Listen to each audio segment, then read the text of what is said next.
नमस्कार दोस्तों, आपका स्वागत है फिर से एक एनालिसिस वीडियो में। यहाँ पे हमने चूज किया सालासर टेक्नोलॉजी को।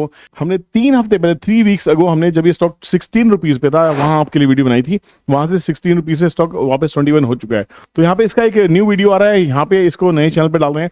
तो मेरी आपसे रिक्वेस्ट है दोनों चैनल को सब्सक्राइब करके रखें। दोनों पे आपको कंटेंट मिलेगा। रियल स्कैल्प पीपल चैनल के ऊपर में आपको डेली सुबह 11 बजे कंटेंट मिलेगा, शाम को 6 बजे मिलेगा, और आपके पुराने चैनल पे 9:15 AM पे डेली आपको कंटेंट मिलने वाला है ना। तो प्लीज यहाँ पे जरूर आएगा। तो यहाँ पे हम बात करें सालासर की। सालासर एक्चुअली न्यूज में क्यों है और समझने वाली बात है, सालासर एक्चुअली करती क्या है। हाल फिलहाल में कुछ जॉइंट वेंचर्स हुए आरबीएनएल के साथ में। सोचिए आरबीएनएल के साथ में कंपनी टाइप में है। 596 मिलियन का ट्रांसमिशन प्रोजेक्ट हुआ सेंट्रल अफ्रीका के लिए। उससे पहले इन्होंने 60 करोड़ का ट्रांसमिशन प्रोजेक्ट किया आरबीएनएल के साथ में। तो यहाँ पे बहुत खबरों में है कंपनी। 174 करोड़ का ट्रांसमिशन प्रोजेक्ट मिला आरबीएनएल के साथ ज्वाइंट वेंचर में। तो एक कंपनी के अंदर में प्रोजेक्ट्स मिल रहे हैं, इसको लगातार टाइप मिल रहे हैं।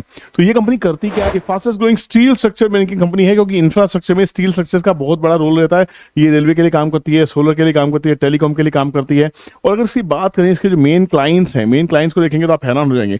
मेन क्लाइंट्स इसके Airtel, Huawei, Jio, Bajaj, Adani solar, L&T, Tata project, Jindal steel power, American tower, ऐसे ऐसे बड़े प्रोजेक्ट्स हैं।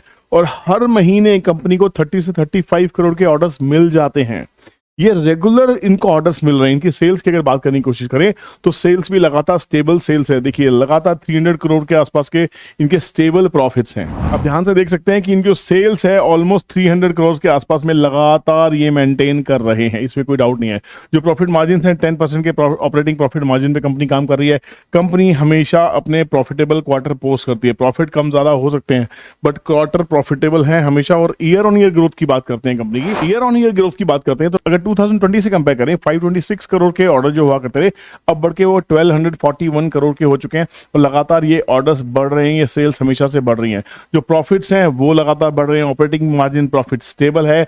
जो नेट प्रॉफिट है 30 करोड़, 31 करोड़, 40 करोड़, 53 ये स्टेबल है। मतलब कंपनी परफॉर्म कर रही है। कंपनी हाल फिलहाल में 34-35 रुपीज के प्राइस से करेक्ट होती हुई 16 रुपीज के आसपास में एग्जैक्टली आ गई थी। सालासर स्प्लिट हुई थी 134 रुपीज के आसपास के प्राइस में। वहां पे स्प्लिट का जो इफेक्टिव प्राइस था वो 28 रुपीज के आसपास था। 28 रुपीज से स्प्लिट का प्राइस अपर सर्किट लगाते हुए, देखिए आप देख सकते हैं अपर सर्किट लगाते हुए कंपनी 34 के आसपास गई। 34 के बाद में इसने डाउन सर्किट लगाया और लगातार आती हुई 20 रुपीज के आसपास होगी। वहां तक भी हमने वीडियोस बनाई थी।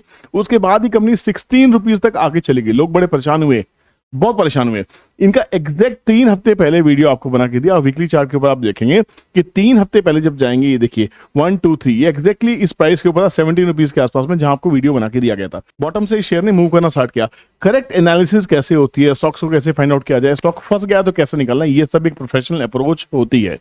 आपका एक माइंडसेट होता है जिसके थ्रू आप स्टॉक्स को ट्रेड करते हैं। स्टॉक्स को फाइंड आउट करना सबसे बड़ी प्रॉब्लम है कि स्टॉक में काम करना है और वो फाइंड करने के बावजूद भी वो स्टॉक खराब हो सकता है। स्टॉक मार्केट में किसी भी चीज की गारंटी नहीं हो सकती, ये ध्यान रखना। तो आपको क्या मनी मैनेजमेंट करनी है, क्या डिसिप्लिन करनी है, ये एक लर्निंग का विषय है। आप हैदराबाद के आसपास में, तो हैदराबाद की मास्टर क्लास हमारी स्टार्ट हो चुकी है। उसकी बुकिंग 28 एंड 29 2 दिन की मास्टर क्लास होगी। बुकिंग ऑन है। बुकिंग करने के लिए नंबर स्क्रीन पे दिया गया, उस पर कॉन्टैक्ट कर सकते हैं आप में, ठीक है। तो यहाँ पे अब अगर देखें वीकली चार्ट के ऊपर में बहुत ही इंटरेस्टिंग इसका चार्ट बनता हुआ दिखाई दे रहा है। वीकली चार्ट में ये कंपनी बहुत अच्छा सपोर्ट ले चुकी है। बढ़िया सी सपोर्ट के बाद में घूमती दिखाई दे रही है। यहाँ पे इसका अच्छा खासा ट्रेंड चेंज होता दिखाई दे रहा है। बायर्स दोबारा से आ रहे हैं। आरएसआई में स्ट्रेंथ दिखाई दे रही है। अब प्रॉब्लम क्या होती है, जो बड़े इन्वेस्टर्स होते हैं जब वो आते हैं उसके बाद में पब्लिक के साथ न्यूज आती है, न्यूज में पब्लिक सवार हो जाती है, पब्लिक उसमें बैठ जाती है। पब्लिक को निकालने के लिए ये स्टॉक वापस गिरता रहता है। अब यहाँ पब्लिक परेशान हो जाती है, पब्लिक परेशान होती है, फिर एकोमुलेशन फेज स्टार्ट हो जाता है।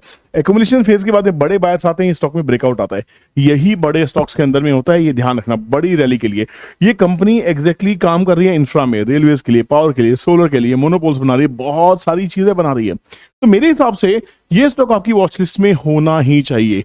अब ये स्टॉक अगर चलने लगता है, अगर ये स्टॉक चलता है तो कहां से कहां तक जा सकता है, ये स्टेप बाय स्टेप हमने फिबोनाची इस पे अप्लाई किया है। फिबोनाची क्या कहता है, फिबोनाची ये कहना है कि 20 रुपए का पड़ाव, जो 20 रुपीज का जो लेवल है वो क्रॉस होने के बाद में नेक्स्ट हर्डल इसका 23 रुपीज के आसपास रहेगा। मेजर हर्डल रहेगा 25 रुपीज। वो जो पूरी इस फॉल का जो रिट्रेसमेंट है वो 50% के आसपास का रिट्रेसमेंट हो जाएगा। अब 50% के बाद जब ये स्टॉक रैली करेगा तो ये कम से कम अपने प्रीवियस हाई को टच करने की कोशिश करता है, which can be 34 rupees, which can be 34 rupees. और इस स्टॉक का नेचर है, ये स्टॉक अपर सर्किट लगाता हुआ चलता है। तो आप ऐसे स्टॉक में जब आप निवेश करने की सोचते हैं तो आपको पूरा कैपिटल नहीं होना चाहिए। आपके पास में एक रिस्क एपेटाइट होना चाहिए, रिस्क कैपिटल होना चाहिए, या पेनी स्टॉक्स के लिए, स्मॉल कैप स्टॉक्स के लिए आपने कुछ फंड को एलोकेट किया होना चाहिए, ताकि ऐसे स्टॉक्स भी आपको कुछ मोमेंटम दे सके। पर अगर पूरा पैसा ऐसे स्टॉक्स में डालेंगे और सपोज कि 34 से 16 आ गया, पैसा आपका आधे से भी ज्यादा साफ हो गया। वॉरेन बफेट क्या कहते हैं, कोई भी स्टॉक 50% गिर सकता है, आपका पोर्टफोलियो 50% करेक्ट हो सकता है। अगर आप 50% करेक्शन में परेशान हो जाते हैं तो आप बाजार से कभी पैसा नहीं बना सकते। और जो बड़े इन्वेस्टर्स हैं वो 50% के करेक्शन पे पैसा और डालते हैं, 50% की करेक्शन को एक अपॉर्चुनिटी समझते हैं। यहां भी वही होता हुआ दिखाई दिया है। 50% की करेक्शन के बाद ये स्टॉक 34 से 17 रुपीज के आसपास ऑलमोस्ट 50% प्राइस करेक्ट हुआ। अब यहां से इस मूव का जो 50% है वो 25 के आसपास में आता है। सालासा के लिए ट्रेंड ट्रेडिंग कैलकुलेटर क्या एनालिसिस देता है, ये भी बहुत ही क्लियर कहता है।